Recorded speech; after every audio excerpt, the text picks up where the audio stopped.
Was locker room talk. I'm not proud of it. I apologize to my family. I apologize to the American people. Certainly I'm not proud of it, but this is locker room talk. You know, when we have a world...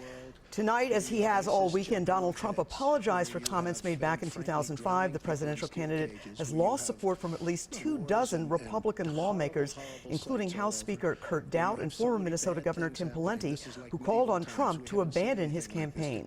Representative Eric Paulson did not go that far.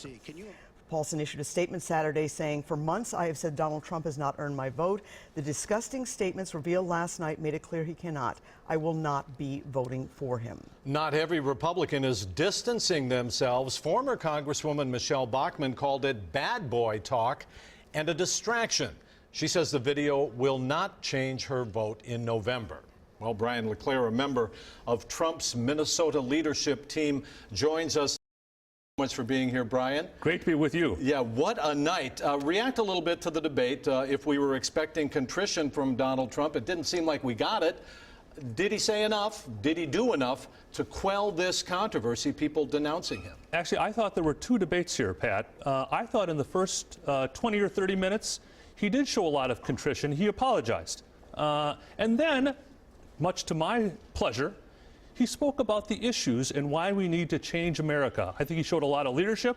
I think she was rattled. I thought it was a fantastic debate. And we'll get back to that. What about this locker room talk? Is this locker room talk? Is that what this is? Does that minimize this vile language against women?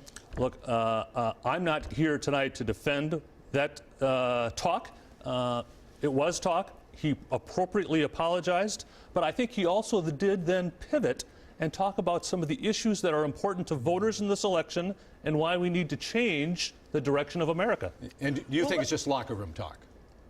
I'm ready to talk about changing the direction of America. All right. All right. Well, let me ask you this, because what has been so extraordinary here is you've had this exodus of local and national top Republicans from supporting Donald Trump. This has never, ever happened before. Let's listen to what the DFL party chair, Ken Martin, actually had to say about this today.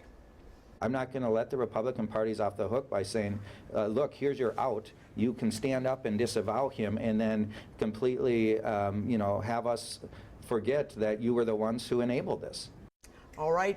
Donald Trump said today all these Republican leaders who are abandoning him are hypocrites. What do you think? Yeah, I'm not really here to pick a fight with Congressman Paulson or Speaker Doudt or Governor Pawlenty. I still believe in President Reagan's... leaders of your party. Well, the leader that I recognized when I was growing up was President Reagan, and he said that we should fulfill the 11th commandment, not speak ill of fellow Republicans. We should work hard to enact a common Republican agenda. Donald Trump has broken that commandment over and over times.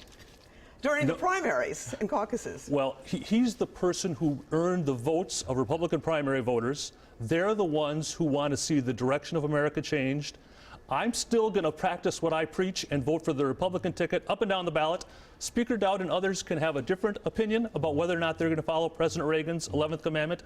I'm happy to support the ticket up and down the ballot and enact our common Republican agenda to change America. Well, Brian, you mentioned President Ronald Reagan, and I think most Americans would consider him a bastion of civility.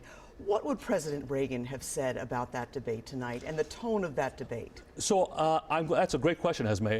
My sense is that if Secretary Clinton thought that she could have this election won by battling on Trump's personality, that's not going to be the way this election plays out over the next 4 weeks. We're not going to be discussing personalities if Mr. Trump has a way of determining the election. He's going to be talking about issues. Secretary Clinton can bring up personalities. Trump is going to talk about changing the direction of America. That's the discussion that I want to have and that I think a lot of voters want to have as well. And I saw he did that, but he also placed 4 women in the front row of the balcony who accused Bill Clinton of sexual misconduct. So is that civility? So I think Mr. Trump is going to counterpunch with the best of them. If she wants to play personality politics, he can counterpunch.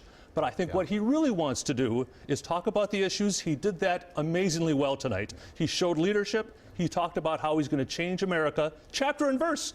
I'm hoping that people watch the debate very carefully, watch the clips, because he did talk about how he's going to make America great again, issue by issue by issue. Let's talk about women, though, because women happen to be 53% of the people who vote in this country, and the gap Donald Trump has is historic. He has lost 15% of the support, little support he had amongst women between September and October. Did he really do anything here tonight to appeal to women? My belief is that Americans, whether they be men or women, are unhappy with the last 8 years. They are concerned about job growth, they're concerned about income growth, and they're not seeing it in their own families. I think women are particularly concerned about that. Not just men, but women as well.